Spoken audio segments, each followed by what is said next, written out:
Last time हमने molar conductivity at infinite dilution देखा था। ठीक है, आज हम लोग एक बहुत ही इम्पोर्टेंट टॉपिक देखने वाले हैं,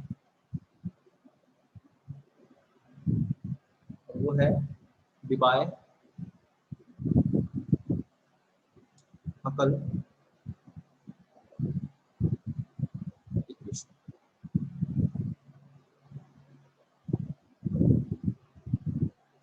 डिबाय हकल इक्वेशन, ये क्या होता है? डिबाय हकल इक्वेशन, तो आपको पता है कि इलेक्ट्रोलाइट को हम दो कैटेगरी में डिवाइड कर सकते हैं। पहला होता है स्ट्रॉन्ग इलेक्ट्रोलाइट। स्ट्रॉन्ग इलेक्ट्रोलाइट हम उसको कहते हैं जो 100% डिसोसिएट हो जाते हैं। 100% डिसोसिएट हो जाते हैं, 100% डिसोसिएट हो जाते हैं। जैसे HCl, अगर HCl आप लोगे तो H+ बनेगा और Cl- बनेगा, तो ये 100% डिसोसिएशन हो जाता है। तो इसमें अब अगर इसमें हम डाइल्यूशन करते हैं तो डाइल्यूशन करने पर क्या होगा? डाइल्यूशन करने पर पहले जो H+ आयन और Cl- आयन पास पास थे, डाइल्यूशन करने पर थोड़े फ्री हो जाएंगे, दूर दूर हो जाएंगे। फ्री होने से इनका मूवमेंट थोड़ा सा बढ़ जाएगा और इसलिए इसकी मोलर कंडक्टिविटी लेस होगी और इसकी मोलर कंडक्टिविटी ग्रेटर होगी। तो स्ट्रॉन्ग इलेक्ट्रोलाइट में जब डाइल्यूशन करते हैं तो तो जो मोलर कंडक्टिविटी है वो इंक्रीज होती है, बट ये इंक्रीज स्लाइट होती है, ओनली स्लाइट। क्यों? क्योंकि जो आयन पहले से मौजूद हैं वो तो उतने ही मौजूद होते हैं, क्योंकि 100% डिसोसिएशन हो चुका है। फर्क केवल ये पड़ता है कि इस आयन को मूवमेंट करने की थोड़ी ज्यादा एबिलिटी मिल जाती है, क्योंकि अब हम वॉल्यूम हमने बढ़ा दिया है। तो स्ट्रॉन्ग इलेक्ट्रोलाइट की जो मोलर कंडक्टिविटी है उसका जो वेरिएशन होता है वो बहुत कम होता है, इसलिए हम इसकी बात यहाँ पे नहीं करने वाले। We will talk about weak electrolyte.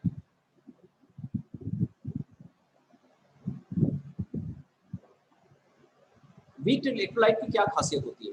Weak electrolyte जैसे ये 100% डिसोसिएट नहीं होते। फॉर एग्जांपल 5% डिसोसिएट हुआ, जैसे एसिटिक एसिड। जब इसको पानी में डालते हैं तो केवल 5% डिसोसिएट होता है, इक्विलिब्रियम में आता है। CH3 COO minus plus H+।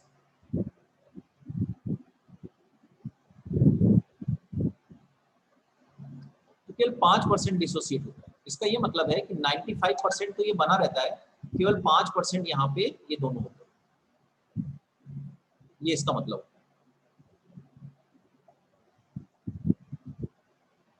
ठीक है, ये मतलब होता है इसका। अब अगर इसमें अपन डाइल्यूशन करते हैं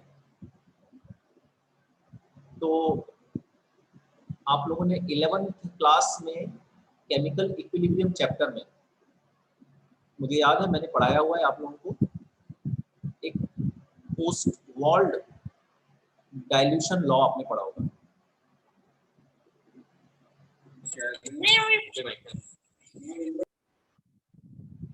पोस्टवाल्ड डाइल्यूशन लॉ आपने पढ़ा होगा। पोस्टवाल्ड डाइल्यूशन लॉ ये कहता है कि जब भी हम किसी वीक इलेक्ट्रोलाइट, कोई भी अपने पास वीक इलेक्ट्रोलाइट है,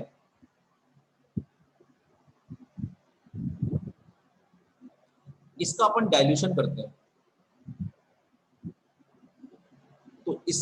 तो डाइल्यूशन करने पर आयनाइजेशन बढ़ता है।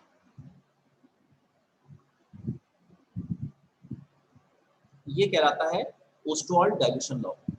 दैट इज वीक इलेक्ट्रोलाइट पर का अगर डाइल्यूशन करते हैं तो उसका आयनाइजेशन बढ़ता है। तो जब हम इस वीक इलेक्ट्रोलाइट का डाइल्यूशन करेंगे तो इसका आयनाइजेशन बढ़ेगा। तो डाइल्यूशन करने पर क्या होता है, अगर हम डाइल्यूट करते जाएंगे तो इसका आयनाइजेशन 15%, 25%, 30% ऐसा बढ़ता जाएगा। अगर इसका आयनाइजेशन बढ़ता जाएगा तो इसमें नंबर ऑफ आयन्स बढ़ते जाएंगे, और अगर नंबर ऑफ आयन बढ़ते हैं तो इसकी जो मोलर कंडक्टिविटी है ये इंक्रीज होने लगेगी, ये इंक्रीज होने लगेगी। तो ये फर्क है, और सिग्निफिकेंटली इंक्रीज होगी। तो ये फर्क है स्ट्रॉन्ग इलेक्ट्रोलाइट और वीक इलेक्ट्रोलाइट में, कि स्ट्रॉन्ग इलेक्ट्रोलाइट जो होता है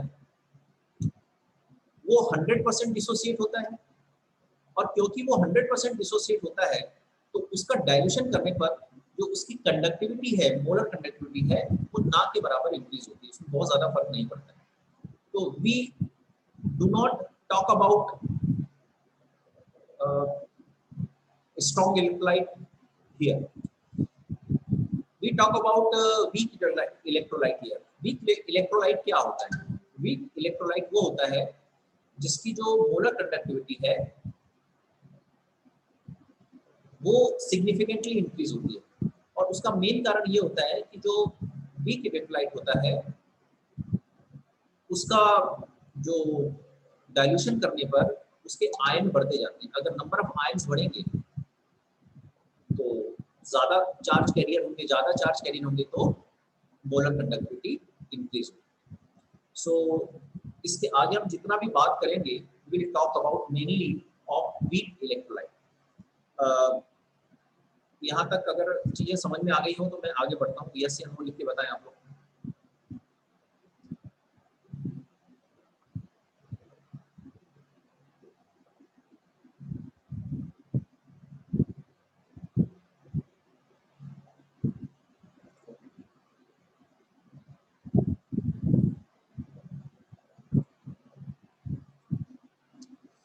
okay, so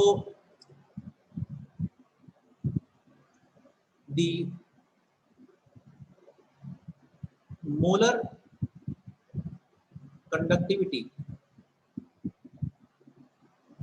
of a weak electrolyte at a given concentration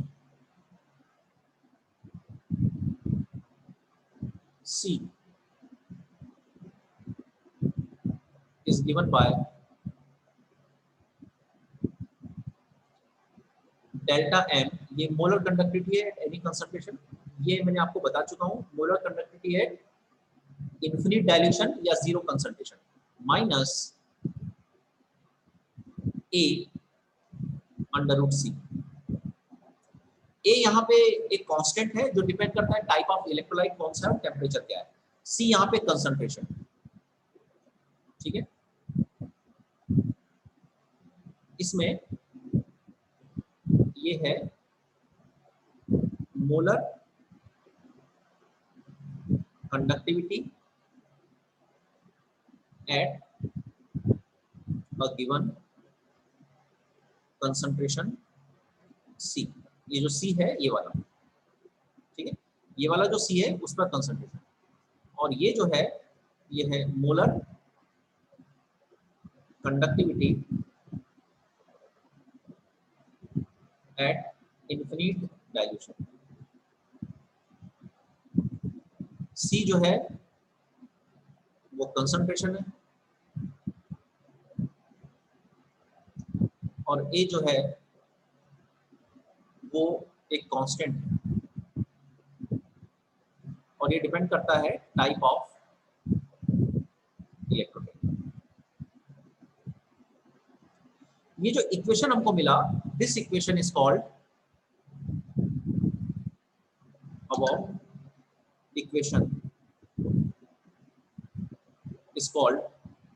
above equation is called Debye-Huckel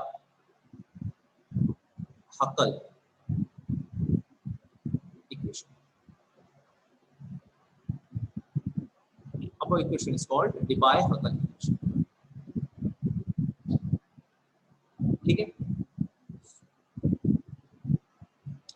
इस इक्वेशन को अगर आप ध्यान से देखें तो इस इक्वेशन में इसको अगर मैं y बोलूं, ठीक है, इसको मैं कांस्टेंट c बोलूं, कांस्टेंट c, और इस a को m बोलूं और c को x बोलूं। So if you draw graph,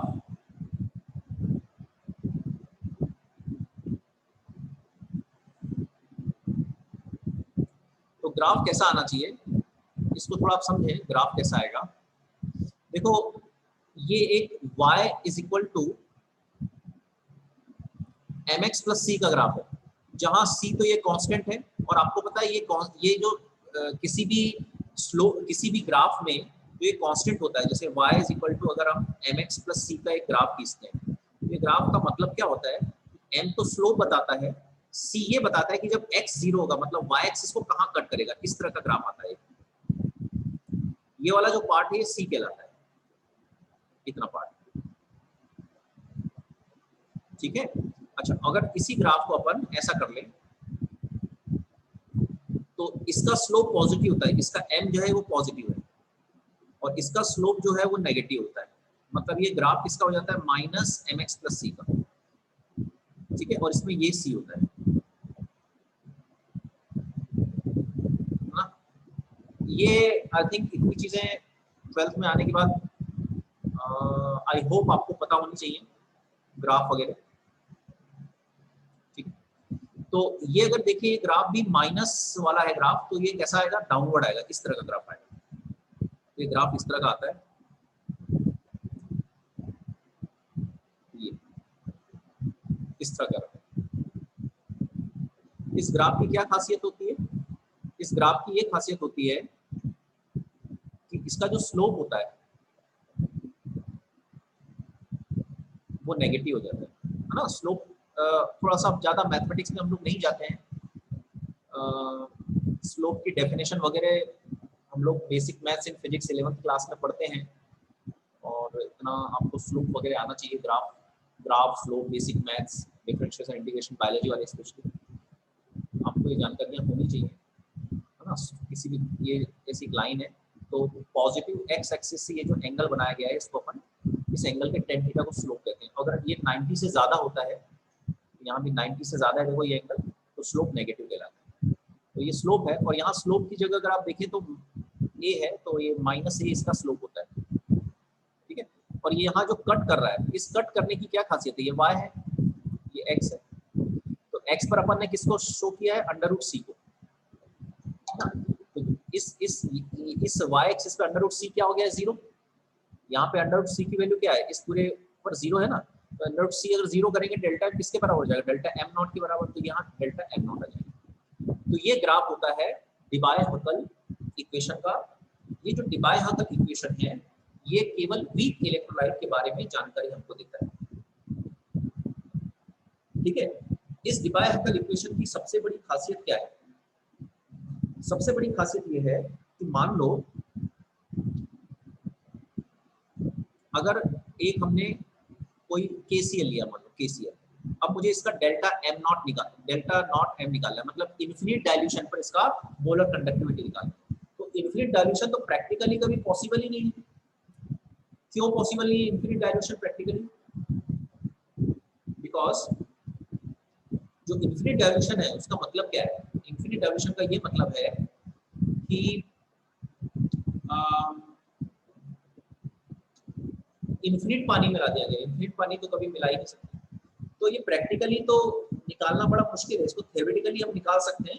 कैसे निकाल सकते हैं, देखो अगर मैंने मान लो C1 कंसंट्रेशन पर KCl के लिए C1 कंसंट्रेशन है अंडर रूट C1, इस पर डेल्टा M की वैल्यू निकाली, यहाँ पे क्या आएगा डेल्टा M ना, मान लो ये आया, तो ये मेरा एक पॉइंट यहाँ मिला।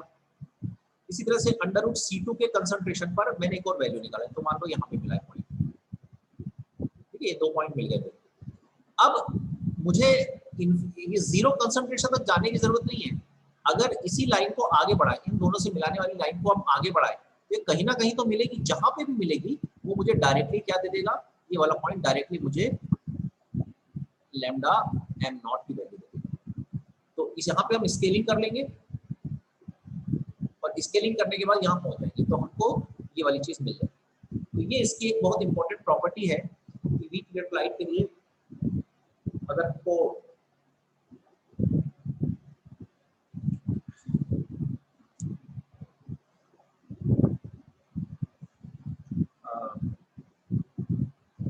क्या बोलते हैं, इन्फिनिट डाइल्यूशन पर अगर हमको मोलर कंडक्टिविटी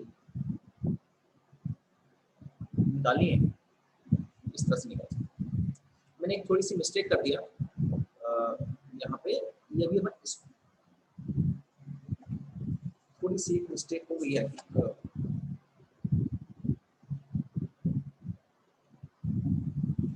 एक छोटी सी मिस्टेक हो गई यार इसमें, इसको थोड़ा लेट मी करेक्ट इट। इसमें एक छोटी सी मिस्टेक ये हो गई कि अभी अपन ये जो देख रहे हैं ना, ये स्ट्रॉन्ग इलेक्ट्रोलाइट के लिए, सॉरी थोड़ा सा एक मिस्टेक हो गई है, इसको let me correct it. All these are for strong electrolyte. Weak के लिए भी हम देखने वाले हैं, ठीक है। ये जितना भी मैंने आपको बताया स्ट्रॉन्ग इलेक्ट्रोलाइट।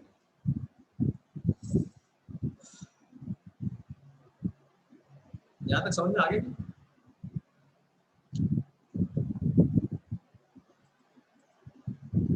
ये स्ट्रॉन्ग इलेक्ट्रोलाइट के लिए सारा कुछ।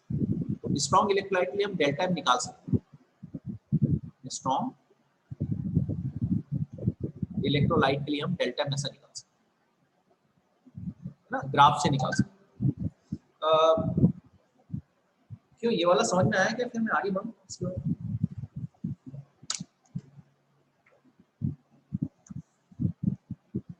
तो आप बताओ अगर समझ में आ गया है तो।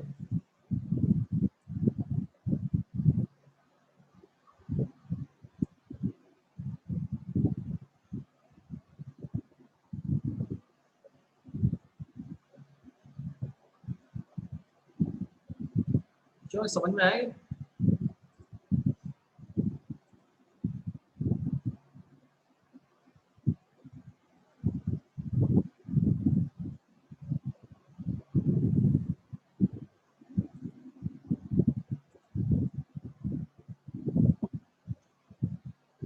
हाँ तो ओके। और बाकी लोग, एक ही व्यक्ति बोल रहा है, थोड़ा बाकी थोड़ा बोलो। एक ही व्यक्ति बोल रहा है, बाकी लोग भी कुछ दो जानकारी, आए क्या समझ में? तो फिर मैं आगे बढ़ता हूँ। और भी लोग बोले, ठीक है ना? यहाँ तक समझ में आए?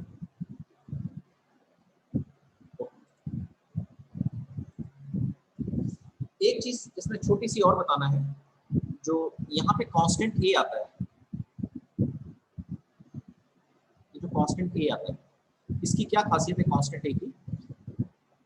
देखो कांस्टेंट ए जो आया है ये टाइप ऑफ, किस पे डिपेंड करता है? टाइप ऑफ इलेक्ट्रोलाइट पे डिपेंड करता है। टाइप ऑफ इलेक्ट्रोलाइट का क्या मतलब है?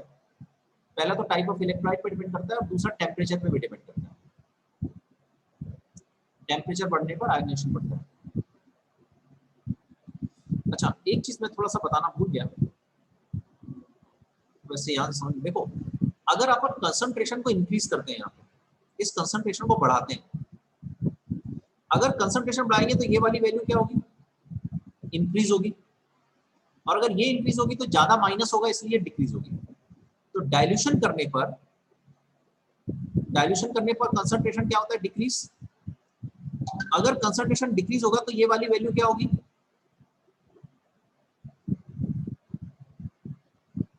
डिक्रीज। और ये वाली वैल्यू अगर डिक्रीज हो रही है तो ये वाली जो वैल्यू है ये क्या होगी? यहाँ पे इंक्रीज। तो डाइल्यूशन करने पर मोलर कंडक्टिविटी इंक्रीज होती है। ये इक्वेशन से बिल्कुल क्लियर है। यहाँ पे भी वही समस्या है कि जितना कंसंट्रेशन कम करेंगे, देखो जितना कंसंट्रेशन कम करेंगे डेल्टा एम उतना बढ़ते जा रहा है, ये बढ़ रहा है वैल्यू। तो टाइप ऑफ इलेक्ट्रोलाइट का मतलब है जैसे KCl है, इसको अपन 1-1 इलेक्ट्रोलाइट कहेंगे। 1-1 क्यों? क्योंकि इसकी +1 होती है, इसकी -1 होती है। NaCl है, इसको भी 1-1 इलेक्ट्रोलाइट कहते हैं। तो इन सब के लिए जो A की वैल्यू होती है वो क्या होगी? सेम। लेकिन अगर मान लो BaSO4 है, बेरियम सल्फेट, तो ये +2 होता है, ये -2 होता है, तो ये 2-2 इलेक्ट्रोलाइट कहलाता है। ठीक है। CaSO4 +2 -2, ये 2-2, इनके लिए ऐसे जो भी इलेक्ट्रोलाइट होंगे उनके लिए A की वैल्यू सेम होगी। इसी तरह से अगर Na2SO4 है तो ये 1-2 इलेक्ट्रोलाइट कहलाता है, क्योंकि इसकी +1 होती है वैलेंसी और इसकी 2 होती है ना। तो और इसी तरह से CaCl2, ये +2 होती है, -1 होती है, तो ये 2:1 है। तो 1:2 रहे या 2:1 रहे, इन दोनों के लिए A की वैल्यू कैसी रहेगी? सेम। तो 1-1 के लिए सेम रहेगी, 2-2 रेशो वाले के लिए सेम रहेगी A की वैल्यू। तो इतनी जानकारी एक्स्ट्रा काफी है। और टेम्परेचर पर डिपेंड करता है, टेम्परेचर बढ़ाने पर डाइल्यूशन, आयनाइजेशन बढ़ता है, आयनाइजेशन बढ़ेगा तो कंडक्टिविटी बढ़ती है। तो टेम्परेचर बढ़ाने पर मोलर कंडक्टिविटी भी इंक्रीज होगी। इतनी चीजें कर। अब एक बहुत ही इंपॉर्टेंट लॉ पर हम लोग चल रहे हैं और ये बहुत ज्यादा इंपॉर्टेंट है, very very important, very very very important, और इसको बहुत अच्छे से समझना जरूरी है, और वो है कोलराउश लॉ। कोलराउश लॉ कहते हैं, कोलराउश लॉ भी कहते हैं कई लोग।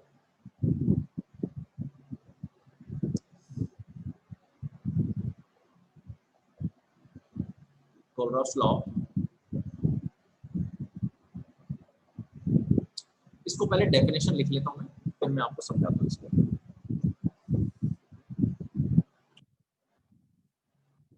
और ये डेफिनेशन यहाँ लिख लो पहले। The sum of molar conductivities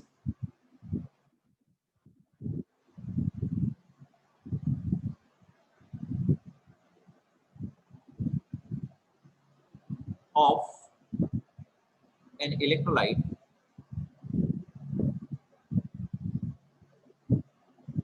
can be represented as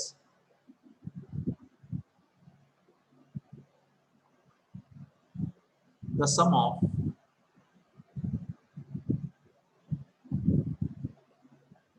the individual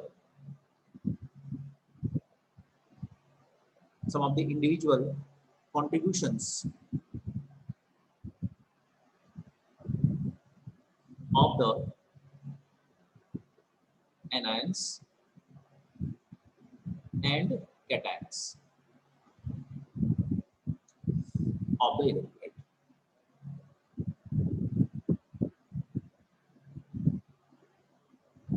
It is known as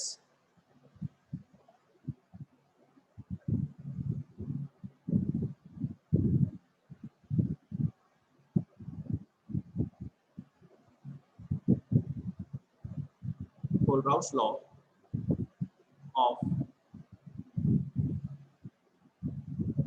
independent migration. इसको Kohlrausch law of independent migration भी कहते हैं। अब ये कहना क्या चाह रहा है,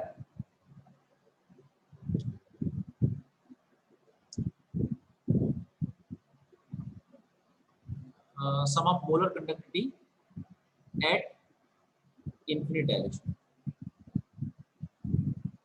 इसकी बात हो रही है। ये कहना क्या चाह रहा है, ये कहना ये चाह रहा है कि जैसे अपने पास एक, मान लो एक इलेक्ट्रोलाइट है, ठीक है, इस इलेक्ट्रोलाइट में अपने पास ये मान लो यहाँ पे रखा हुआ है NaCl, ये कहना चाह रहा है NaCl रखा हुआ है। अब इसकी इनफिनिट डायल्यूशन पे मोलर कंडक्टिविटी ये लैम्डा m है ना, ये लैम्डा का साइन है, आपको पता होना चाहिए, बड़ा लैम्डा है। तो ये किसके बराबर होगी इसमें, तो बोलता है इसमें कितने आयन्स हैं, एक आयन तो Na+ है और दूसरा आयन Cl- है।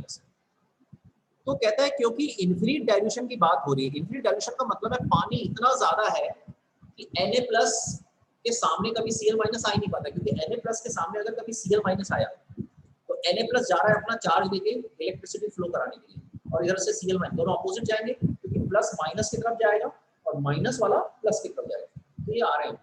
अगर वॉल्यूम कम है सॉल्यूशन का तो Na इधर आया प्लस माइनस इधर जा रहा है, ये दोनों कहीं ना कहीं मिल जाएंगे तो इनकी जो चार्ज ले जाने की कैपेसिटी उस पर फर्क पड़ेगा, क्योंकि दोनों फ्री लीनिंग मोशन करेंगे। लेकिन ये कोलराउश लॉ ये कहता है कि अगर इनफिनिट डायल्यूशन हो चुका है, इनफिनिट डायल्यूशन का मतलब क्या है, Na+ और Cl- कभी संपर्क में आएंगे नहीं, क्योंकि इनफिनिट डायल्यूशन है, पानी अनंत है, और इसलिए जब ये चलेगा तो अपनी मोलर कंडक्टिविटी बिल्कुल, अपनी जो कंडक्टिविटी है बिल्कुल इंडिविजुअल तरह से करेगा, ये अपनी कंडक्टिविटी इंडिविजुअल तरह से करेगा, और टोटल जो कंडक्टिविटी इन दोनों का सम होगा।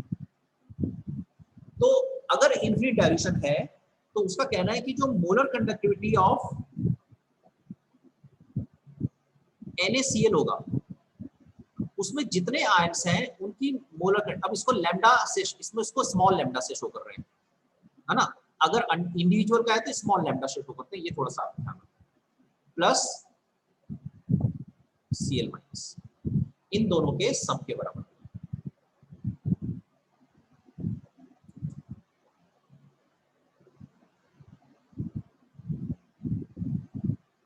क्या इतनी बातें समझ में आई?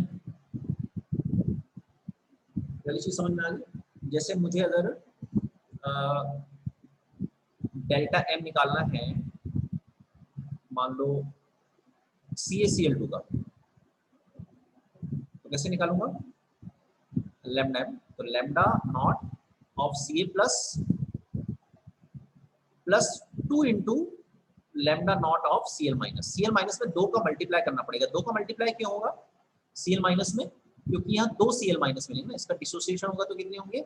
एक तो Ca+2 मिलेगा और 2 Cl माइनस मिलेंगे, ऐसे 2 मिलेंगे, तो 2 Cl माइनस यहाँ 2 का मल्टीप्लाई कर देना पड़ेगा। अगर मुझे मान लो निकालना है Al2SO4 होल थ्राइस, तो कैसे निकालूंगा? इसको मैं बोलूंगा लैम्डा नॉट एम, ये होगा Al प्लस का, तो Al इसमें +3 है, लेकिन कितने एल्यूमिनियम रहेंगे? 2, तो यहाँ 2 लिखना पड़ेगा, प्लस सल्फेट कितने रहेंगे? 3, तो लैम्डा नॉट SO4। इस तरह से हम लोग करेंगे। ये वाली चीज समझ में आ गई?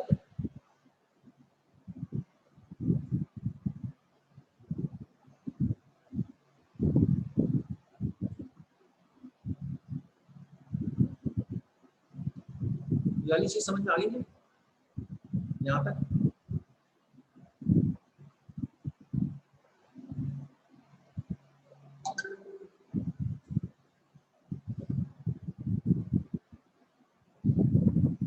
ओके,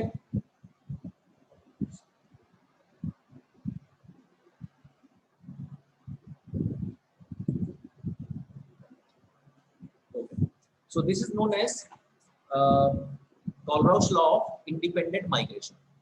तो आई होप ये आपको समझ में आ गया होगा। इस पे इसका यूज क्या है, इसका यूज बहुत इंपॉर्टेंट है, वो भी मैं आपको आगे बताऊंगा।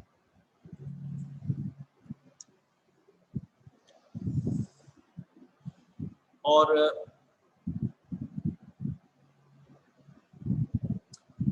इसके बाद हम लोग देखते हैं, अभी अपन ने जो देखा था मोलर कंडक्टिविटी, तो स्ट्रॉन्ग इलेक्ट्रोलाइट के लिए देखा था। अब देखते हैं molar conductivity for weak electrolyte. अभी स्ट्रॉन्ग, ये जितना भी चल रहा था अभी तक वीक इलेक्ट्रोलाइट। वीक इलेक्ट्रोलाइट में क्या होता है, जैसे मान लो CH3COH है, ये वीक इलेक्ट्रोलाइट होता है, ये इक्विलिब्रियम में होता है CH3COO minus plus H plus. तो मान लो अपन ने वॉल्यूम 1 लीटर रखा, तो 95% ये रहेगा और ये दोनों मिला के 5% रहेगा। ओके, अब माने वॉल्यूम को डबल कर दिया, ठीक है, 90% हो जाएगा, ये 10% हो जाएगा। वॉल्यूम को 10 लीटर कर दिया तो ये 60% हो जाएगा, ये 40% हो जाएगा। इस तरह से आयनाइजेशन बढ़ता जाता है, जैसे जैसे डाइल्यूशन बढ़ता है वैसे वैसे इसका आयनाइजेशन बढ़ता है। तो इसकी जो मोलर कंडक्टिविटी है, देखो शुरुआत में जब वॉल्यूम कम है तो थोड़ा थोड़ा आयनाइजेशन बढ़ता है, यानी एक ऐसा नहीं होता कि एक लीटर में 5 बढ़ रहा है तो 2 लीटर में 10 बढ़ेगा, 3 लीटर में 15 बढ़ेगा, ऐसा नहीं होता है। वेरिएशन जो है बिल्कुल स्मूथ नहीं होता है, पहले धीरे धीरे बढ़ता है फिर एकदम से बढ़ता है। तो मतलब आयनाइजेशन शुरू में डाइल्यूशन धीरे धीरे बढ़ाते हैं तो आयनाइजेशन धीरे धीरे बढ़ता है, और एक लिमिट के बाद आयनाइजेशन बहुत तेजी से बढ़ने लगता है। आयनाइजेशन बढ़ेगा तो मोलर कंडक्टिविटी पे क्या असर पड़ेगा? ये भी इंक्रीज होगी, तो ये भी वैसे इंक्रीज होती है, शुरू में धीरे धीरे होती है और फिर एकदम से बढ़ने लगती है, ठीक है। तो अगर हम इसका एक ग्राफ खींचते हैं,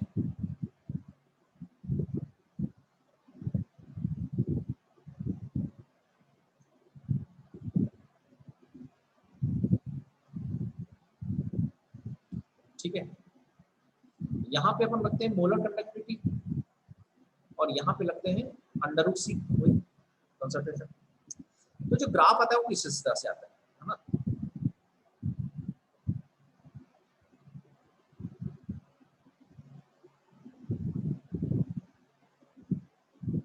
क्या मतलब हुआ?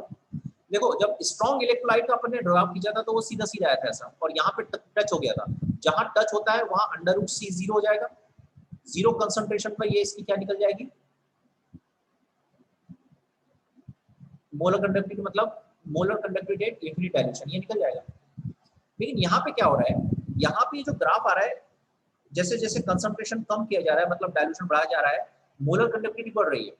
लेकिन वो क्या रहा है, ग्राफ शुरू में तो धीरे धीरे बढ़ रही है, फिर एकदम से तेज बढ़ रही है। जितना ज्यादा डायल्यूशन होता जाएगा उतने ज्यादा आयनाइजेशन बढ़ेंगे, जितने ज्यादा आयनाइजेशन बढ़ेंगे उतनी मोलर कंडक्टिविटी बढ़ती जाएगी। और उसके बाद ये जो ग्राफ है ना, ये ऐसा पैरेलल हो जाता है। अब इससे ये समस्या हो गई कि हम इस ग्राफ को अगर बढ़ाकर यहाँ टच कराना चाहें तो टच हो ही नहीं पाएगा, तो हमको डेल्टा नॉट इसका मिल ही नहीं पाता है। मेरी बात समझ में आ रही है? जो स्ट्रॉन्ग इलेक्ट्रोलाइट है उसमें ग्राफ स्ट्रेट लाइन आता है, स्ट्रेट लाइन आने का ये स्मूथली बढ़ता है।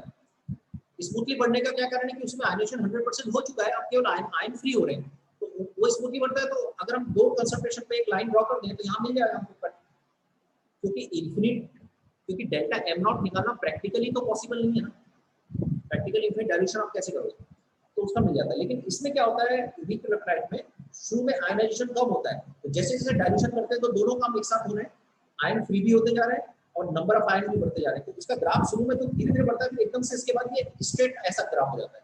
अगर ऐसा ग्राफ हो गया तो ये कहाँ टच होगा ये अपन कैसे बताएं, जहां टच होगा वहीं पर delta M lambda M not निकलेगा इन्फिनिट डायल्यूशन पर। तो ये बड़ी भारी समस्या। तो ये इस ग्राफ से ये समझ में आता है कि इन्फिनिट डायल्यूशन पर जो मोलर कंडक्टिविटी है, ये स्ट्रॉन्ग अगर इलेक्ट्रोलाइट है तो इसको कैलकुलेट किया जा सकता है फ्रॉम ग्राफ। बट अगर वीक इलेक्ट्रोलाइट है तो इसको कैलकुलेट नहीं किया जा सकता from graph.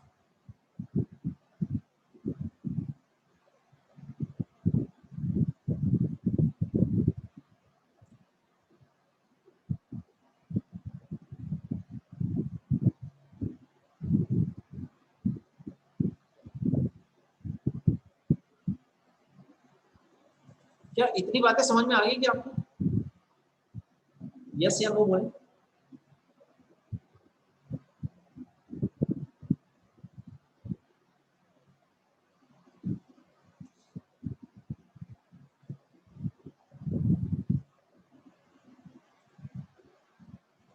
Okay, so what we are going to do, so यहाँ पे हम लिखते हैं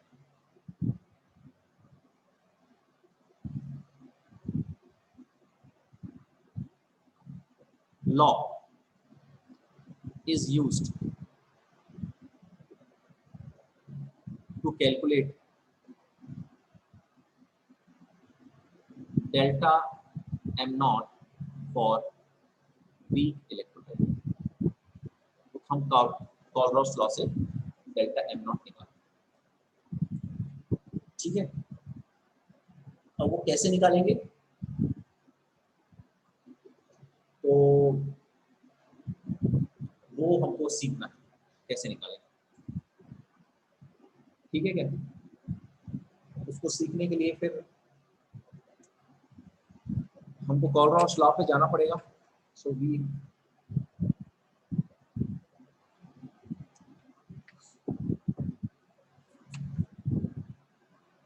move towards Kohlrausch law for calculating this. और इसके लिए आई थिंक वी शुड क्या करें,